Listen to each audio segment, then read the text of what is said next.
Well, folks, we just got confirmation of Canon's new VCM lens. It's going to be an L series. It's going to be f1.4, but what will it cost? And can we expect more VCM lenses later in 2025? Well, I'll answer these questions in this video. But first, I have a simple and yet humble request. Please subscribe to this channel.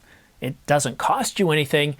It helps this channel grow, and it keeps you informed on the latest camera gear, such as the new VCM lens.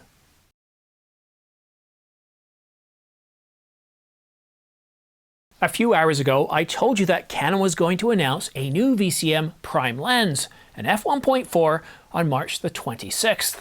Canon will announce an RF 20mm f1.4 luxury VCM lens next week on March the 26th, with more VCM lenses planned for 2025. So maybe, just maybe, one of those new VCM lenses could be a 28mm f1.4, a VCM lens, so Craig won't have to jump over to Sony.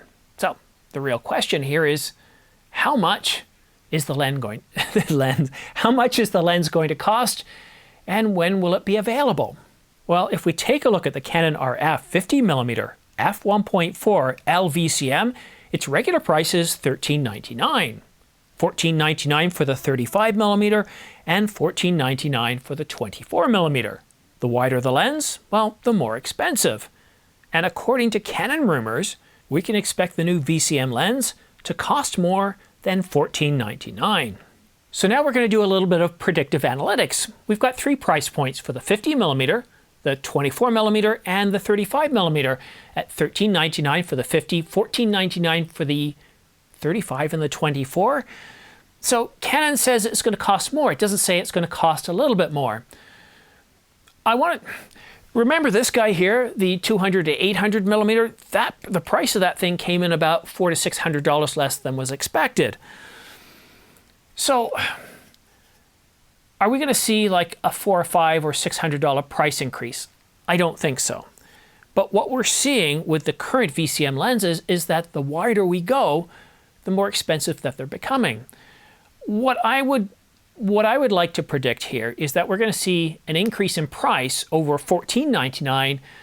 I think it's going to be a small price increase. I think, well, very similar to what a retail sales price would be. Not like a European VAT sales tax, which ranges between 17% and 25%, but more of a US-style retail sales tax, which, well, some states are zero, like I believe Nevada and New Hampshire. A lot of other states range between, well, 4% and 10%. So let's just say between 5 and 10%. If we look at a 5% increase over $14.99, that takes us up to, about $15.73. If we take a 10% increase, that's easier to calculate, that's $16.93. So, I mean, honestly, if it's going to cost more, I'd like the price to come in at around, well, $15.49. But I don't think so here. We've seen Canon increase the price by $100 at a time. So I'm thinking the most likely price point for the 20mm f1.4L VCM lens, I don't think it's going to be lower than $15.99. But it could also cost $16.99 or even $17.99, but I can't see it going higher than $17.99. What do you think? What do you think the price? How do you think Canon's going to price this lens? Now, this is where my understanding of the architecture of these lenses is not where I'd like it to be. While I understand the construction of lenses, and I understand that the wider you go, the faster you go, the more expensive lenses get, the better the optics. It's almost logarithmic. It gets much more expensive. But the whole point of the VCM lenses is to offer lenses at a much more affordable price. Just look at the 50mm f1.2 versus the 50mm f1.4. So I don't think we're going to see anything over $17.99. I think at the very highest price, we're looking at $17.99. So what I would do for the purpose of planning is expect the price to fall somewhere between $15.99 and $17.99, and I'm willing to bet you dollars to donuts that the price is going to be in there somewhere. somewhere in there. And I want to stay on that conversation about the 50mm f1.2 versus the 50mm f1.4.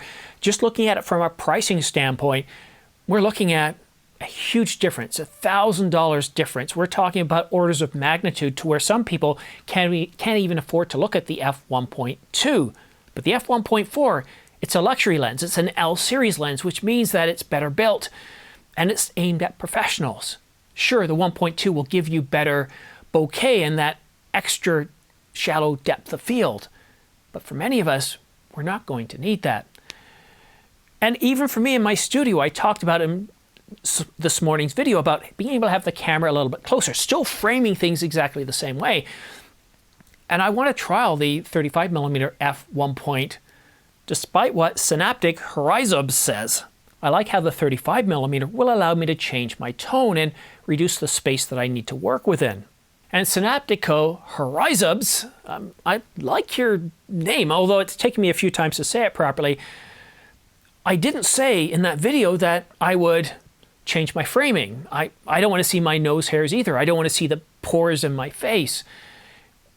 But I want to bring the camera closer, reduce the amount of space that I'm working in while keeping the framing the same. Now, obviously, it's going to change the depth of field a little bit, but that's something I'm willing to work with. And, just to kind of relay your concerns, Synaptico, I did say I was going to trial the 35mm f1.4, and I tell you what I'll do. I'll go ahead and put out a poll asking people which they prefer, or if they even notice the difference between shooting with the two lenses. These new VCM lenses that started shipping mid-December are terrific lenses. They've been well received. And I really do love this lens. I think it's terrific. And it's one of those few lenses where the more expensive, the 50mm f1.2, isn't as good in some areas and some capabilities as the 50mm f1.4. For example, the minimum focus distance for this 50mm f1.4 allows me to get 6 inches closer than the 50mm f1.2. And for those situations where I don't need to shoot wide open at f1.2 and I don't need that super shallow depth of field with the really well articulated bokeh, the 50mm f1.4, well, it's also lighter and it's a better travel lens. And not only that, if you've got the R5 Mark II or the R1, you get to be able to use this aperture ring. Aperture ring. I'm slurring my speech. Sorry, it's cold down here. I do love that aperture ring. I think it's terrific. I really do like these VCM lenses. But you see, that kind of tells you what market I'm in. Well, I can afford the 50mm f1.2 if, after testing out the 35mm f1.4, I like it, I'm going to sell the 50mm f1.2 and I'm going to get that 35mm for essentially without forking out any extra money. So the one question you might be asking is that it? The 3 VCM lenses that we have now and the 20mm f1.4, is that it? Well, I'm happy to say no.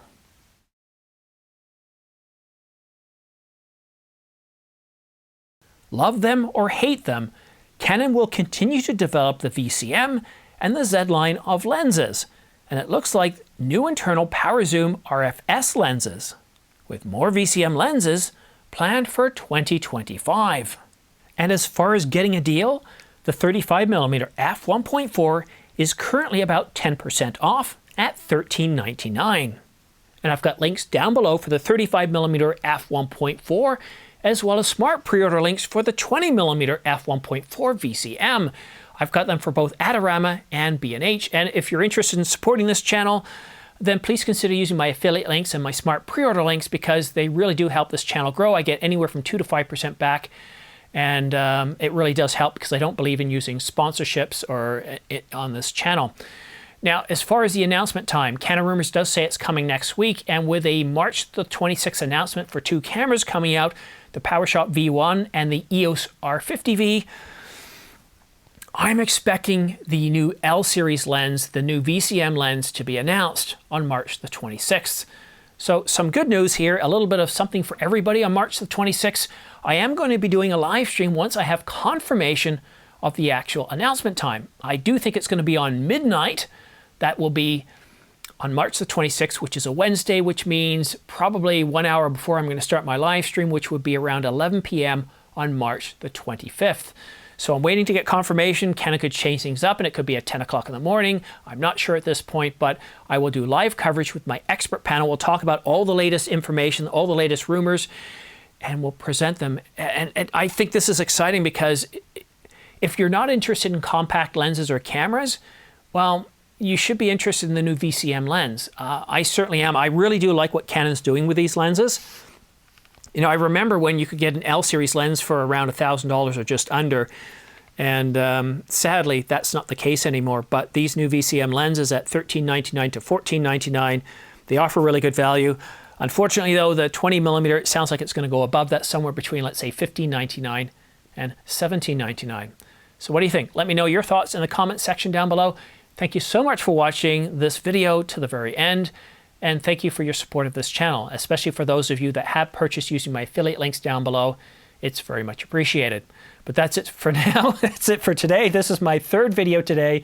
Thanks so much for watching. Have yourself a great day, and we'll see you again soon. And my first video, by the way, if you didn't pick up on it, the early hours of the morning, it's a new firmware update for the Canon EOS R5 Mark II and the Canon EOS R1.